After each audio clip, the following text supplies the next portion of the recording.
جنتیوں کی نشانی بتاؤں؟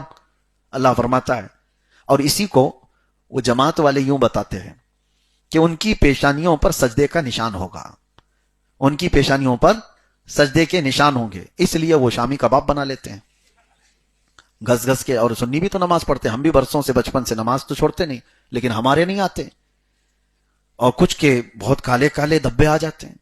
اس کی وہ فضیلت بیان کرتے ہیں کہ یہ اللہ نے قرآن میں فرمایا جنتیوں کی نشانی ہے پیشانی پر جو سجدے کے نشان ہونے چاہیے، اس کو ہٹانا نہیں ہے، صاف نہیں کرنا ہے، سمجھ کی خطا ہے. اللہ کیا فرما رہا ہے؟ سیماہم فی وجوہہم، وجہ لفظ ہے عربی میں، اور جبہ یہ ایک لفظ ہے.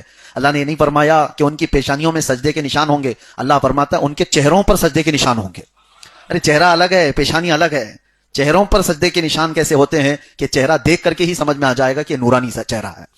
ہاں الحمدللہ وہ دور سے سنیوں کے ہی دکھتے ہیں، پہچانے جاتے ہیں. سجدوں کے نشان چہرے پر ہوتے ہیں. قرآن پاک میں اللہ نے جو فرمایا اس کا مطلب یہ کہ اس کے چہرے کی رونق بڑھ جاتی، اس کے چہرے کی چمک، اس کی جاذبیت بڑھ جاتی. یہ نہیں کہ کالا دھبا بڑھتا ہے، وہ دھبے کی بات نہیں ہے. وجوہہم، اللہ نے فرمایا ان کے چہروں پر سجدوں کے نشان ہوں گے، پیشانیوں کا نہیں ہے.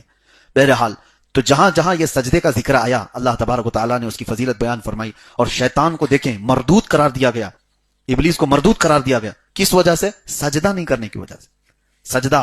سجدے سے انکار کیا ہے تو شیطان بن گیا ہے.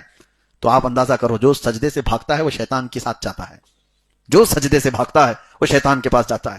مجھے یاد ہے ایک بات، ایک کینسر ہاسپٹل میں گیا تھا کافی سال پہلے اپنے نوجوانوں کے ساتھ، تیمارداری کے لیے، عیادت کے لیے ہم جایا کرتے تھے.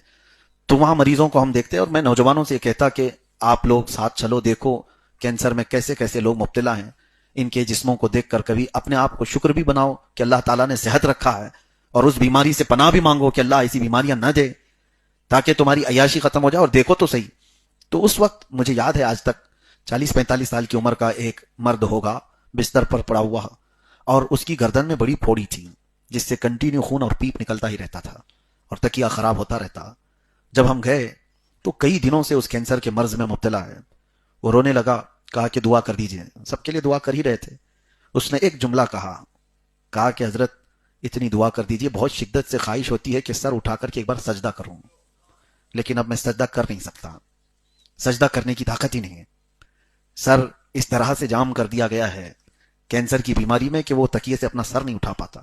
اس دن دیکھ کر کے پورے جسم کے رونگٹے کھڑے ہو گئے کہ اللہ نے جن کو طاقت دی ہے، قوت دی ہے، وہ سجدے سے بھاگ رہے ہیں. تمہاری گردنیں سلامت ہے، تمہاری پیشانیاں سلامت ہے، اور اللہ تبارک و تعالیٰ کی دی ہوئی یہ صحت برقرار ہے. اور تم اسی لیے یہ ایک سجدہ جسے تم گراں سمجھتے ہو، بھاری سمجھتے ہو، اور پھر کل قیامت کے دن یہ سجدہ تمہارے لیے بھاری پڑ جائے گا.